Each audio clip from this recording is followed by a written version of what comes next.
Welcome to the Educational Leadership Podcast, the podcast where education meets innovation and leaders like you transform schools into thriving communities. Join us as we guide you through the ever-evolving world of educational leadership, from strategies that inspire your staff to insights that shape your students' futures. We're here to sharpen your skills, amplify your talents, and ignite your impact. So grab your coffee, a notebook, and most importantly, your growth mindset as we embark on a journey to redefine what it means to lead with purpose and passion. This isn't just a podcast, it's professional development. Let's build better schools together, one episode at a time. Now, here's your host, Principal JL.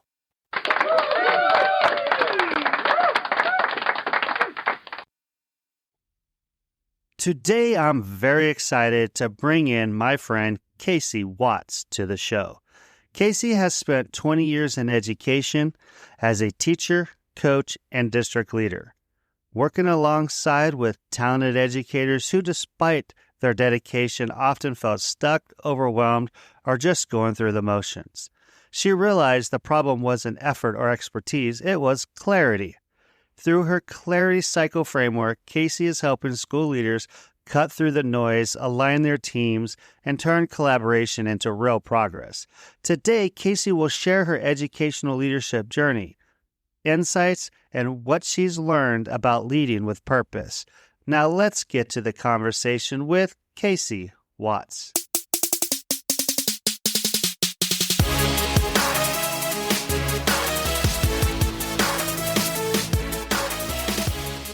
Welcome back, everybody, to another episode of the Educational Leadership Podcast. Today, I'm excited to bring in Casey Watts to the show. Casey, welcome. Hey, thanks for having me. I am pumped to be here, excited to have a conversation all about my journey in education and where I am now. Awesome. Well, Casey, I'm going to ask you the same question I ask everybody on the show. What inspires you to become an educator? It is such an interesting question because I grew up saying, no, I'm not ever going to do XYZ for a lot of different things. So I'm not going to marry before I'm 26. I'm not going to be a soccer mom. I'm not going to have a minivan. I will never go into education. I'm not going to be a teacher. I don't even like kids. I said never to a lot of things, and all of those things somehow have become true. So I got married before I was 26, was the soccer mom, had the minivan, and lo and behold, I became an educator. And so I actually started off my my educational journey really thinking that I was going to pursue music. So I went to a college that really excelled in their music program. And when I got there and started going through that music program, oh my goodness, they drilled music into you. And so it was so much more theory, and you eat, breathe, and live music all the time. And it just wasn't for me. I needed music to be a hobby instead. And so I was like, okay, well, I'm going to go into psychology. Since I don't know what to do, let me just go into psychology. So I shifted my major to psychology, and then realized that everything the psychology professor was teaching about, I felt like was describing me. And I was like, okay, no, psychology is not for me because I'm overanalyzing myself. And I decided to go into education. And, I enjoyed my classes. I excelled in my classes, graduated. And it wasn't until after my first year of teaching that I realized, education really is for me. And being with students is for me. But it took that time of kind of muddling through all of these things that I said I was never going to do for me to realize, what my path really was going to be. And I don't know that there ever was a specific moment where I was like, this is it. This is meant for me. Because my first year teaching, I taught fourth grade, and it was miserable. I had moments where it was great and grand, but a lot of it was really hard.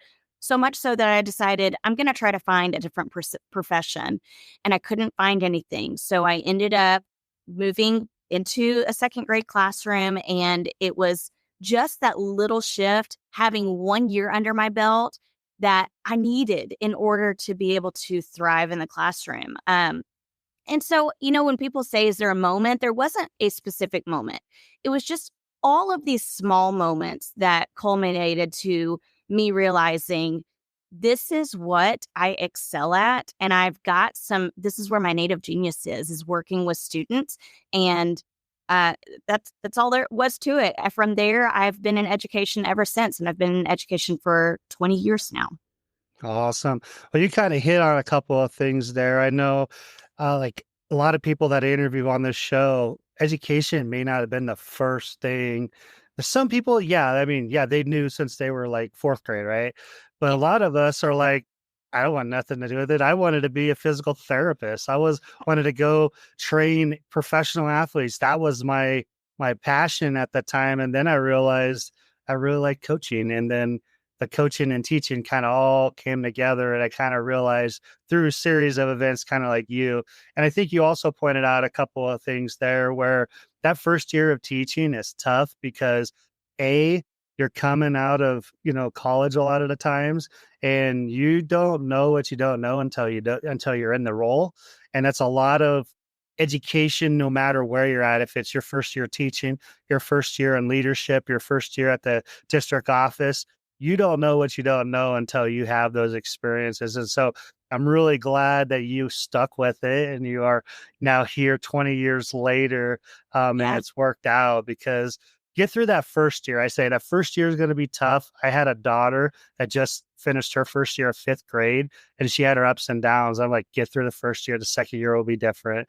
And when you have that year in your belt, you just know, hey, this is what the expectations are. And you just know what you need to do. And so I really appreciate you sharing that. So let's talk about your teaching a little bit. What about teaching helped you, or what are some moments in teaching that help you take the next step in leadership?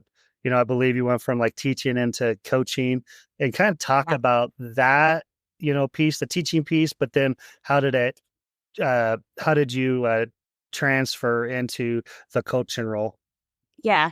I have been really, really fortunate in my experience as an educator. I've been to several different campuses, several different districts, and I have served in many different roles. But my teaching experience spans from first grade to fifth grade, both self-contained and departmentalized. But one of the schools that I worked at for probably the most of my career was a university charter school. And through that university charter school, it really truly was one of the best campuses that I've ever worked at because there was such a high level of expectation and standards for our teaching. The only campus that I've ever been at where the entire group of teachers held a very similar pedagogy and philosophy and were grounded in that. And you're constantly going into others' classrooms to learn about their craft, perfect your craft. And we also had college students coming in to observe and student teachers, things like that. So when I started working at that campus and had student teachers coming into my classroom, it sparked a different kind of energy in me because you're looking out at this sea of, I'm talking like 6 to 12 college students in your classroom. And they're about to go through the same thing that you have been through. And there's so much for them to learn that they just don't know about. And so it became almost like a passion to instill in them some really specific skills that you don't necessarily learn until you get into the classroom. For example, how to build solid relationships with students, how to understand yourself as a person and be able to manage yourself as you're interacting with students because you're an adult. These are students, but just because you're an adult doesn't mean that you've developed the social awareness and self-awareness skills to be able to manage yourself well in those really sticky situations. So that was probably one of the turning points that made me think, okay, so many teachers are getting out into the field and they're crashing and burning, or they're only surviving for a few years before they decide this is not for me. And I want people to be able to thrive. And so that was the turning point that led me to move into instructional coaching and then leadership at the district level, um, because I I feel so strongly that people should feel empowered and confident in their roles because that's the only way that they're going to thrive instead of survive. So that was really probably one of the turning points that shifted my trajectory. Yeah. I know, like, for me, I've been in a lot of different schools. I've been in rural schools. I've also been in big metro schools in Omaha. And for me, I didn't see an instructional coach until I was in a bigger district because you don't Yeah. have them at the rural schools here in Nebraska. You have to figure it out. A lot of the instructional coaching comes from principals, and they have to understand what good teaching is so they can help those teachers. And I think so people understand instructional coaches at like a school district that's a bigger district that can afford them, honestly, is kind of where we're at. They are kind of like that extension of a principal because they're helping teachers get better at their craft and their strategies.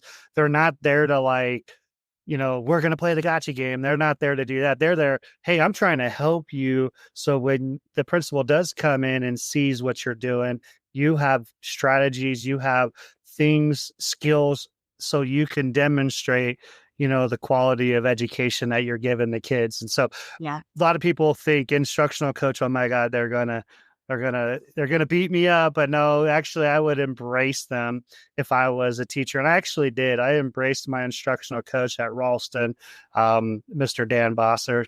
If you're here listening to that, great guy. I learned a lot of different things. We did instructional rounds, different things like that. And so I never had that experience until I got into that school district. And those things really opened my eyes to seeing a lot of different content areas and how they teach differently, but also, how we do things similarly. So I really want to like let people know like instructional coaches are great to have if you can have them, but also your principal or assistant principal at those small districts are your instructional coaches too. So Yep. let's talk about your instructional coaching. What you have some stories about that? Some aha moments or things that kind of go, yeah, this is what I'm meant to do when it comes to leading in the classroom. Yeah. I will tell you, my very favorite thing is to work with teams of teachers. So I do appreciate and love the individual coaching, but it's when I was able to get teams of teachers together that I felt like, my gosh, if I could do this every day, all day, I absolutely would. The thing about getting teams of teachers together is that they are learning and growing from each other. And it's incredible to see all of the different expertise being put out on the table, up for grabs for other people. And so when I think about instructional coaching, those are the moments where I came alive, is working with teams of teachers. But it was even more incredible to go back to classrooms and see teachers implementing what they had learned from others. Um, I'll never forget one time we had a PD where we were thinking about how to encourage student discourse. And one of the teachers brought to the PD hexagonal thinking, which, if you're not familiar with it, go to Cult of Pedagogy. She's got a whole blog post and episode about hexagonal thinking. And there are lots of things out there about this strategy. But a teacher had implemented it in her classroom. She brought it to the PD. She shared it with everyone. She led the PD. We were only facilitators. And then all of these teachers were thinking about ways they were going to implement this in their classroom. And it led to learning walks where we went to observe the different ways that people were implementing this strategy. And just the look on their faces when they were seeing, you could just see people coming alive, like you could see the light bulbs clicking. And that was one of the most powerful moments where teachers took on the ownership of learning a new strategy and then were eager to go observe other teachers, because that's not always a comfortable thing. And sometimes as instructional leaders, it's hard to get teachers to a point where they want to go into classrooms, or actually where they invite people into their own classrooms. So that's probably one of the most powerful moments for me as an instructional coach, is seeing that moment come to life. Yeah, I mean, you say a lot of things that made me start to reflect on my teaching and going back and doing those instructional rounds or learning walks. We called them that too. But when you get to see other teachers teach and you get to see quality teaching from different areas of, and I was at a high school, so I saw a lot of different content areas. That opens your eyes like, hey, that's interesting. I never thought of that. And I think if you have that open mind or that growth mindset as an educator, you get a lot out of those things. I know people with fixed mindsets have a hard time with that because they're like, leave me alone. I want to stay in my classroom. I don't want to do all this. I just let me do my thing. Yeah. But at the same time, you're not growing as an educator. And I think part of our job as educational leaders is to help people grow. But I think having those relationships and those connections really help you get to know people, but hopefully open them up to wanting to try new things. And I always say, try something. Don't be afraid of failure, because if you're not going to grow. You're not going to get better. So let's talk about from instructional coaching into the district leadership role. What was that district leadership role? What inspired that move into that? You know, what transpired for you for that opportunity? Yeah. Well, I'm going to be really honest with you. So first of all, the district role was district instructional specialist. So my role there was to partner with principals and teachers, and really and truly it didn't start off this way, but it's really what led to my book is bridging the gap between the adults on campuses. And Hmm. so there I served really as a coach for teachers, but also as a coach for principals and administrators, department heads, and trying to bridge that gap, because it's so interesting how, you hear from my experience, I hear from both narrative. So I hear the principal narrative they're saying we've got this initiative or we've got this program we're trying to implement, nobody's getting on board, or we've set the expectation and they're not following it. And then on the other hand, you have the teams of teachers who are saying, we have no idea what's going on. And I kept hearing that again and again. And I was like, oh my gosh, we've got to bridge this gap, because until we bridge the gap between the adults on campus and until we're speaking the same language, then we're not going to see our student gaps decrease. And so that was really my role as an instructional specialist at the district level. But when I moved into that position, I was truly trying to be a ladder climber. And that was my goal, from being a teacher to being, like, you have all of these ideas of how you're going to climb the ladder. But it wasn't until I got into that role as a district instructional specialist that I was like, okay, wait, I've got to look at this ladder differently. We've got to lay the ladder down. And instead of thinking about climbing the ladder, I want to think about how I'm just laterally going across the ladder and growing at each rung of the ladder. So, how am I growing and developing people as a classroom teacher? I've done that. Now let's try instructional coaching. How am I growing myself and other people as an instructional coach? Now a district instructional specialist. And then, of course, I moved from district instructional specialist into speaking and consulting. And so I've started to think about my career differently because of those things. But so I'm not really thinking about climbing the ladder anymore. It's not about that. It's about growing and developing over time. And that's not the question you asked at all, but really and truly, I mean, that's how it transpired from instructional coaching to district instructional specialist, is just how am I going to make an impact, not just on teachers, but on instructional leaders as well. Yeah. So like getting into that district role, you started seeing the gap. You started seeing, the unclarity. Yeah. Um, Yeah. that kind of inspired you to take that next step, right? You started seeing hey, there's something here that's not quite right. There's miscommunication. People don't know what they're doing. And that's really important for people to understand when you're in a leadership role and you're not being clear with your staff. You need to bring clarity so they understand, because it's not like they don't want to do things. And I think when you build those relationships and you bring clarity, you are able to deliver things so they understand it, to Yeah. where it's not just, hey, we have to do this because the district office is shoving it down our throats. That happens. We all know that. But at the same time, how could you take something and make it to where we can own this initiative or the things we need to do, to satisfy the requirement, because we get things from state and federal government level too that get rammed down our throats. I'll talk about this last year. Every senior had to fill out a FAFSA before they graduate, part of our graduation requirement. And I tell you, not every senior filled one out. But then you had to look at signing a waiver. And if they didn't sign a waiver, guess who was signing waivers at the end of the year for seniors that didn't do any of those things? Me, the principal, because I had to comply to this thing. Now I try to make it easy on my staff. Like, okay, we're going to do it this way.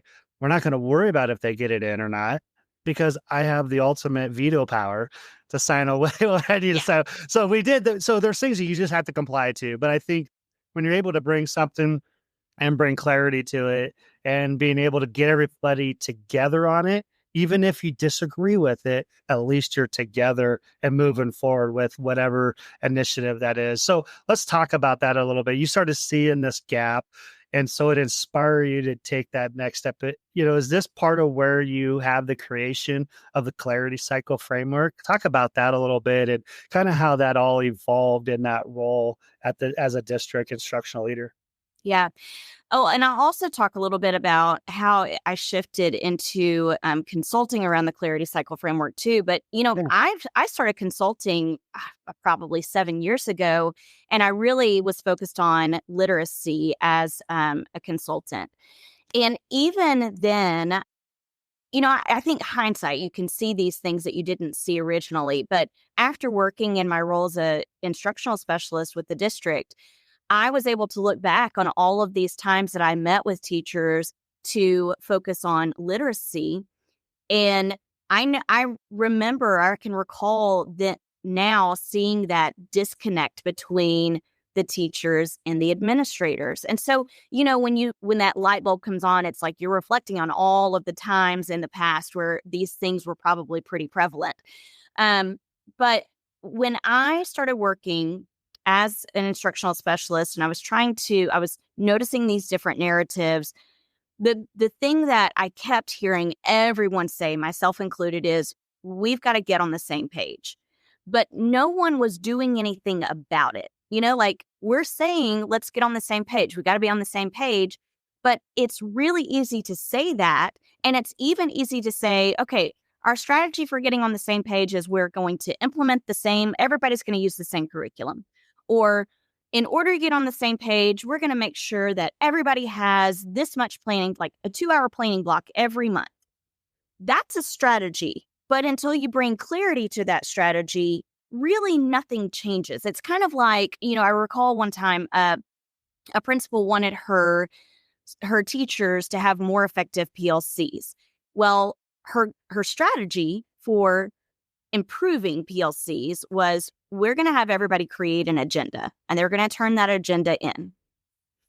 Great, fine, D&D. Yeah. But agenda means something different to everybody. And just because you have an agenda does not mean that you're going to see effective collaboration. And sure enough, we go into classrooms and somebody puts up an agenda, and on that agenda, it said copies, grades, lesson plans.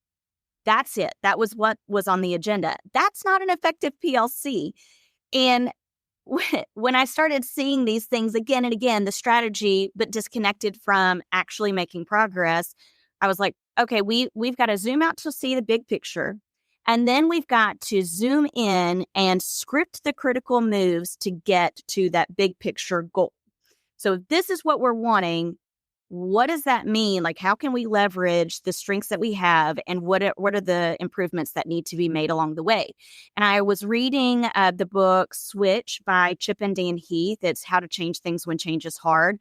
And they talk a lot about casting vision and scripting critical moves. So I started implementing the things that I learned from that book and other books, like from Simon Sinek and Andy Stanley, John Maxwell. I put all of those things together and created a map for our campuses for teachers to get to an area of focus or goals that the principal had said, this is what we want to work on. And that too, that in and of itself was kind of a challenge. Like I would go into principals' offices and tell me what your instructional focus is this year. And it would be either crickets or them saying, well, I'm not sure. Like, what do you mean by that? And so we had to develop an area of focus before we could script the critical moves to get to the goals under that focus. And a couple of years after being in this role, I had a kindergarten teacher come up to me and she was pursuing her master's, getting her principal certification. And she said, how did you do it? Like, how did you go about getting everybody on the same page? And to me, it just felt natural to do these things. And so I said, well, I just zoomed out, see like, where is everybody? And then just kind of zoomed in again to map it out. And she said, okay, but that's not good enough because that doesn't tell me exactly the steps that you took.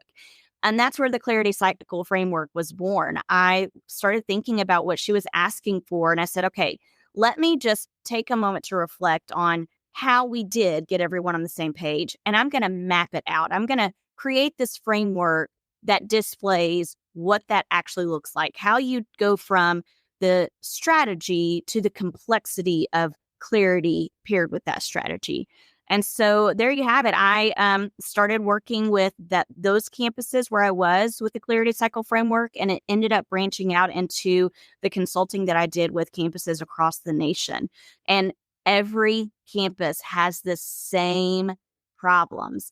And because I was seeing the same problems again and again, I was like, what is it that we're missing? It's clarity that we are missing. Stay with us. We'll be right back. This podcast is a proud member of the Teach Better Podcast Network. Better today, better tomorrow, and the podcast to get you there. Explore more podcasts at www.teachbetterpodcastnetwork.com. Now let's get back to the episode.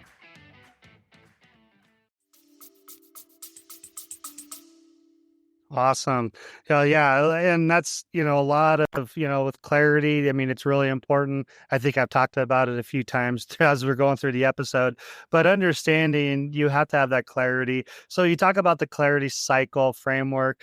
Could you give an example what that might look like for a school district to where, hey, here's the thing we need to bring clarity to, and kind of walk us through what that looks like, just so we can kind of get an idea? Yeah. A lot of the time, I will say most of the time when I work with districts or campuses, they have the issue of overwhelming numbers of students in tiers 2 and 3. And when we look at that and they're like, how do we fix this? We realize it's a tier 1 problem, right? Like we are lacking high quality tier 1 instruction. And we make the assumption that people understand what we mean when we say high quality tier 1 instruction, but that's an assumption that can't be made. Just because you are in education, even if you've been in it for many years, doesn't mean we all share the same common definition of high quality tier 1 instruction. Some people don't even know exactly what tier 1 means. So we have to be sure that we've got a common language there. So we start with an area of focus. Like if we lack tier 1 instruction, that's our area of focus. It's like a big umbrella, and it should fit underneath the campus or district mission and vision.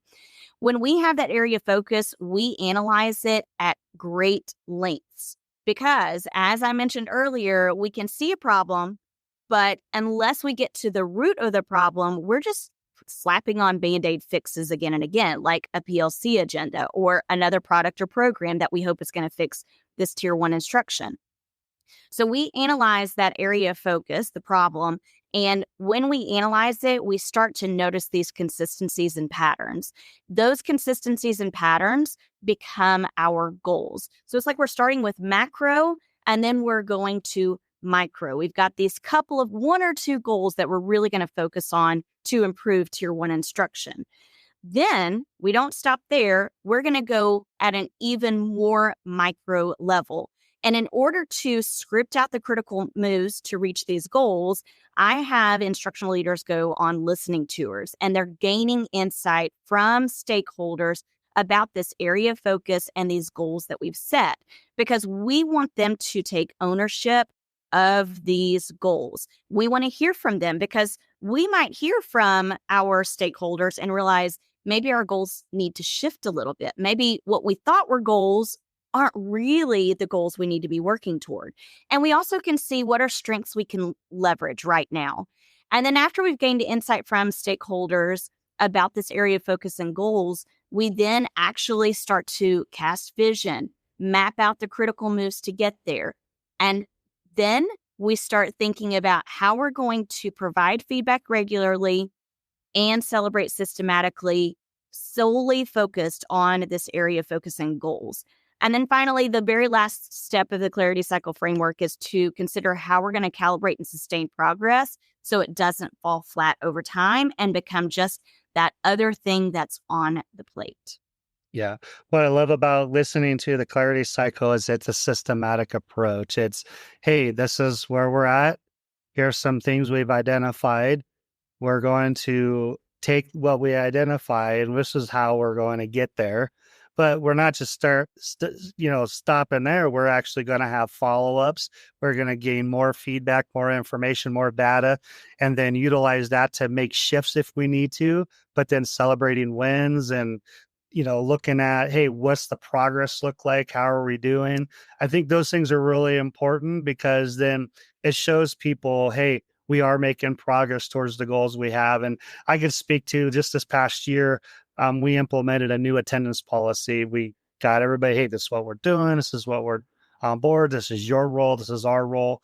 And what I would do is I'd give updates. I would say, hey, this is where we're at on our daily average attendance. This is where we're at on our chronic absenteeism. And I would give them every 6 to 9 weeks, about every quarter, I'd give an update. But I wouldn't just give an update to my teachers, but I give update to everybody, my administrators, my staff, my district office leaders, so they could share with the board kind of the progress as we're going through the year. Because I would compare last year's data with the year before, just to show, hey, this is where our growth is at. Because if you didn't let them know how we're doing, it wouldn't encourage them to keep doing the things they need to keep doing. And so that's kind of one just example just in this past year, how I kind of did something similar to that. Maybe it's not the Clarity Cycle, but it's just those little things to help people know that, hey, we're working together on this. We're making progress. Let's keep up the good work. Because I'm telling you, my assistant principals were probably the ones that worked the hardest because they had the most responsibility. Now, teachers had their responsibility for classroom and different things like that. But I saw everybody, but I really wanted to make sure my assistant principals knew, hey, I really appreciate all the hard work they're doing because they were taking on a piece that was probably the biggest piece out of all of it. And I wanted them to have motivation or understand this is where we're at. What you're doing matters and what you're doing is working. I think that's really important. So let's talk about, go ahead. Well, I was just going to say, I mean, you just described the Clarity Cycle in action, actually.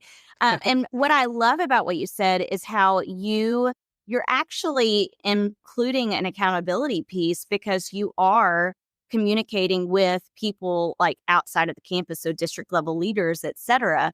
And that's an accountability measure for yourself. Even if they're not asking for it, you're putting that in place for yourself so that you can continue to make progress. It's awesome.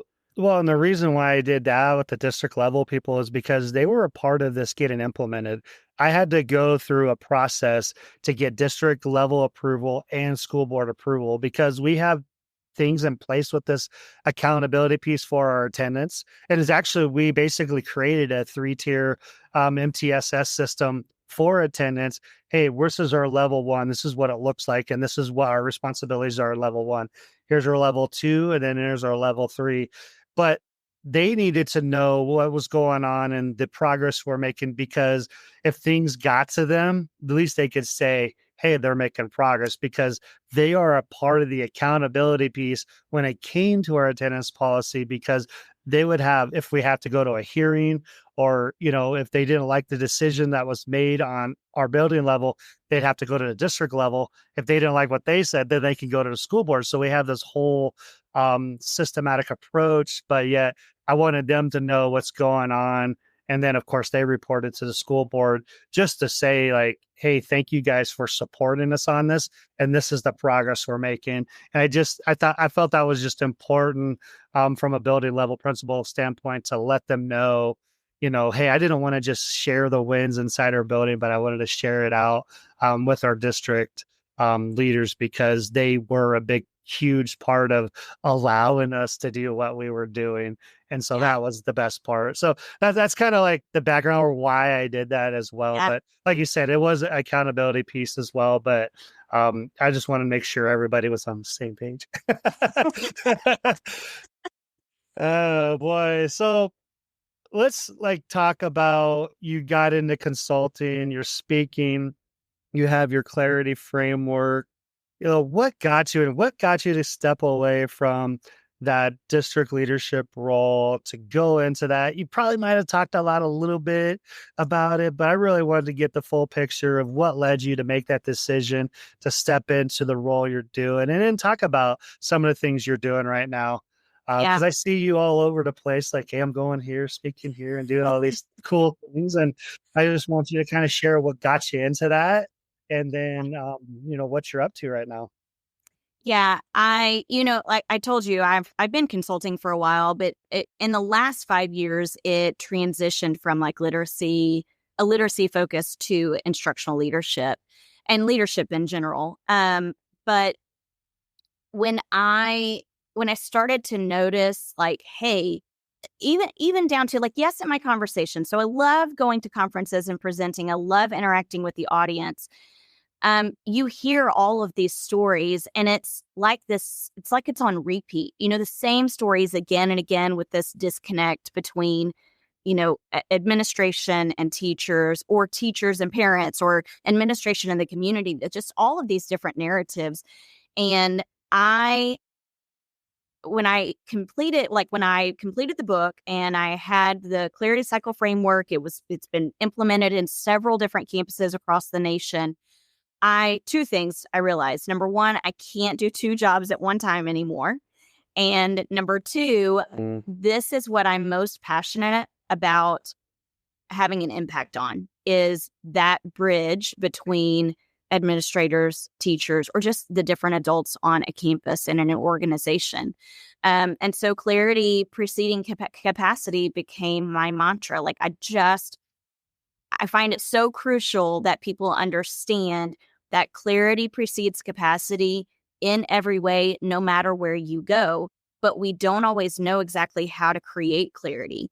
That's kind of where I am now. I focus on bringing clarity to many different things, but there are three primary areas of focus when I talk about clarity. Obviously, I have the Clarity Cycle framework, and that is really clarity of direction, where we're headed and how we're going to get there.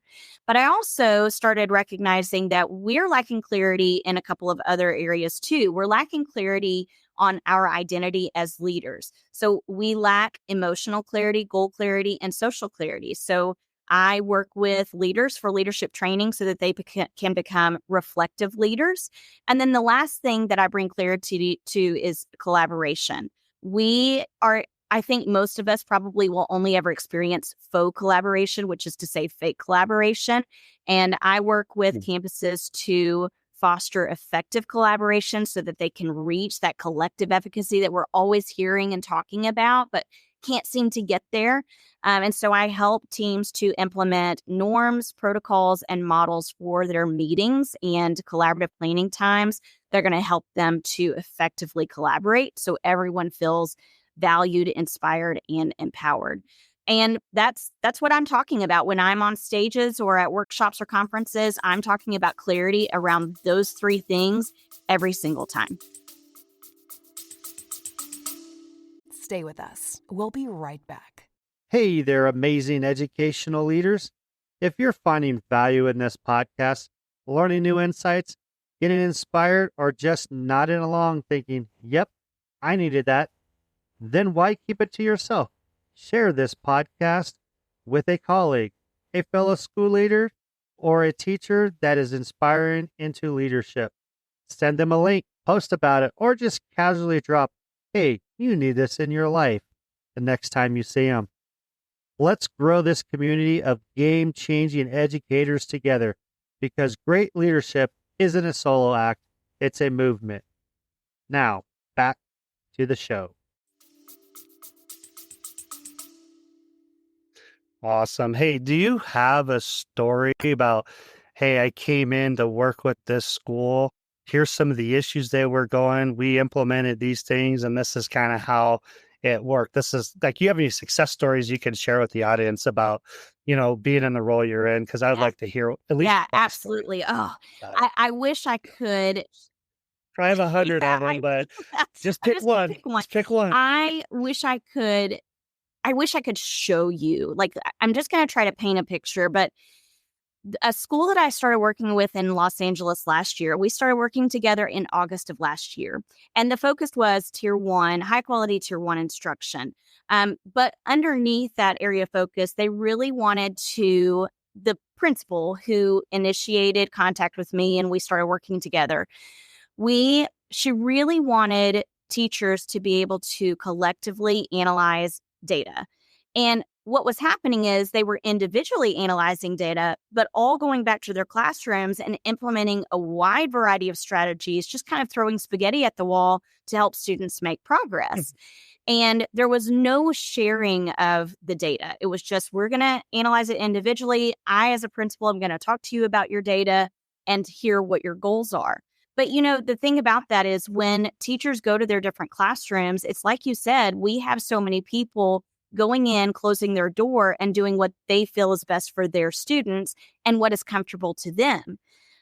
But the problem with that is that if teacher A is going into a classroom, teacher B is going to classroom, teacher C is going to the classroom, and they're closing the door and doing what they feel like is best for students, then you've got students receiving all kinds of different methods of instruction, and we're unintentionally creating larger gaps. And we're having students are moving from one classroom to another. This is what the whole campus was experiencing. Students are moving from one classroom to another or from one grade level to another, not only having to learn new content, but also having to learn a new way of learning. And so it was really impacting the student confidence. It was significantly impacting teacher confidence, which was the other goal. She wanted teachers to confidently implement high quality instructional strategies and track progress with those. And so those two goals are what we focused on over time. We went through the Clarity Cycle framework with the campus leadership team. They brought me in to work with teachers on high quality instructional strategies. I was able to observe in classrooms and gather data on their instructional practices.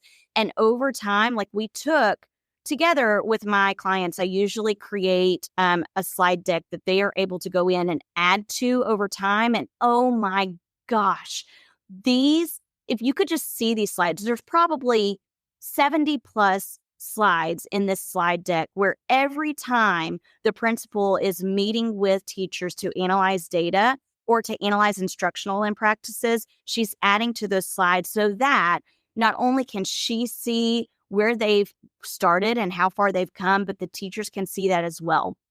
The other day, she sent me, we kind of go back and forth on this app called Marco Polo, and she will send me Marco Polo videos of her staff collaborating together.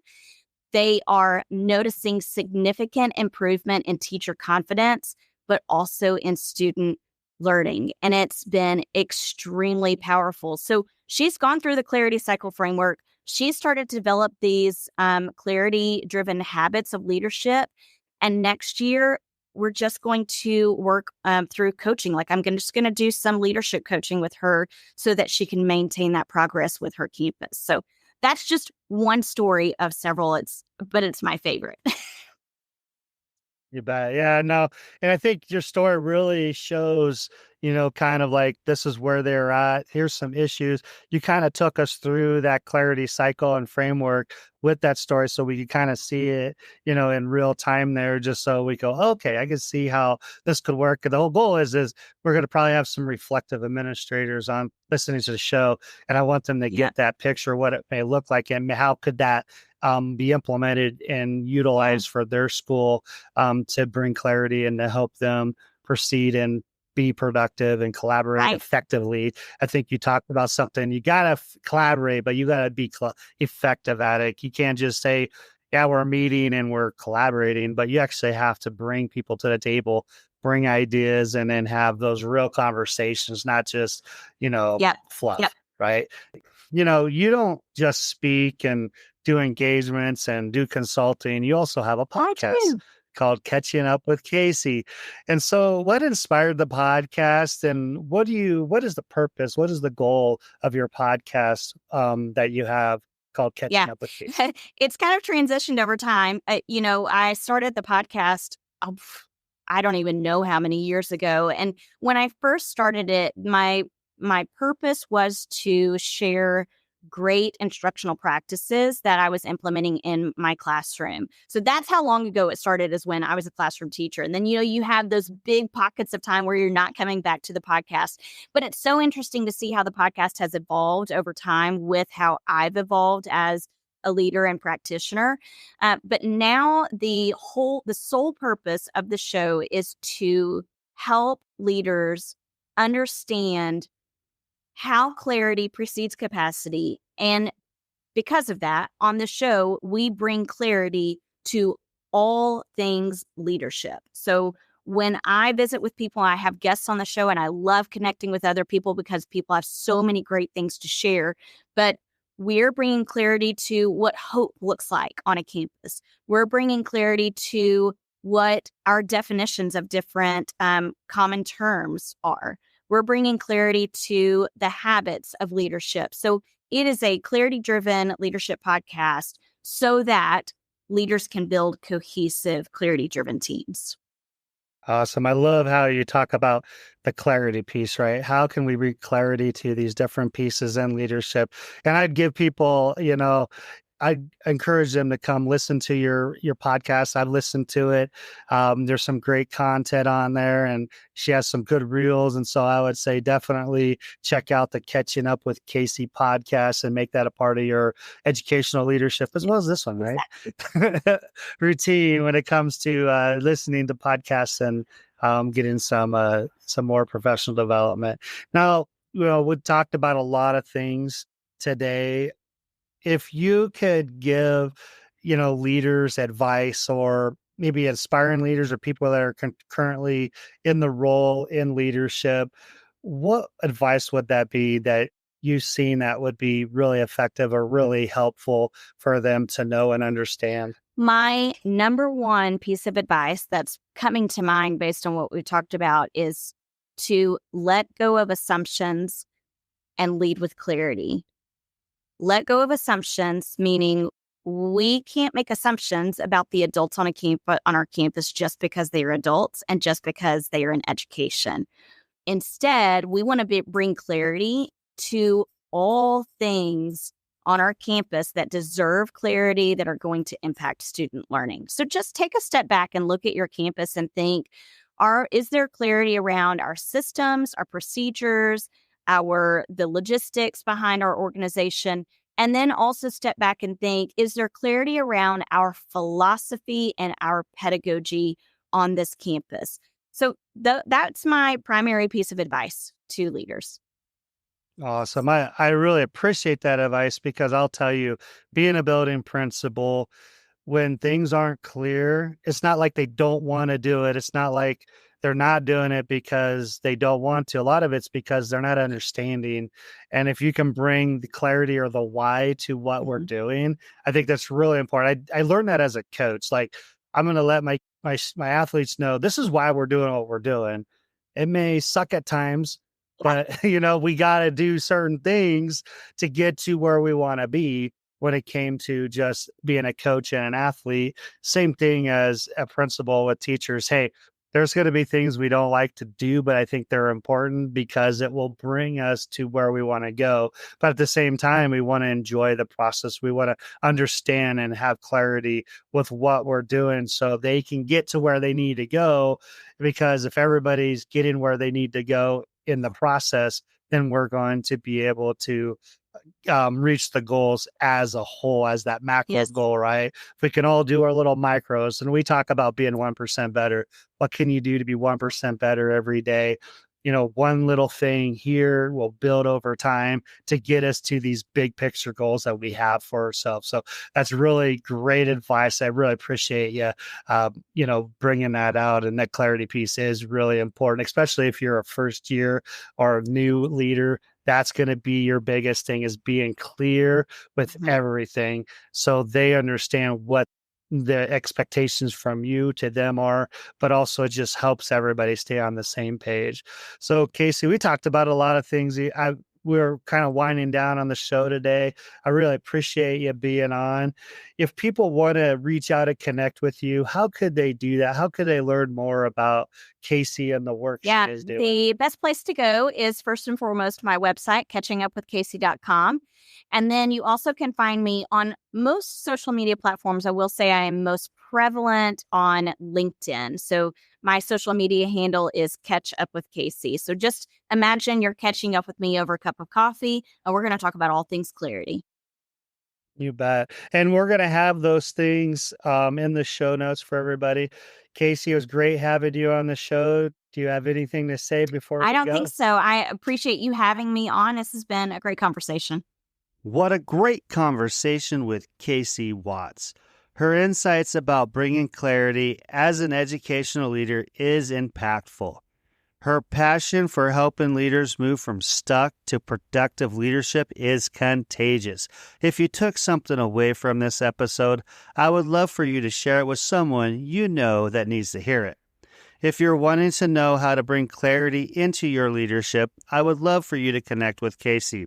Her contact information will be in the show notes. Until next time, be 1% better.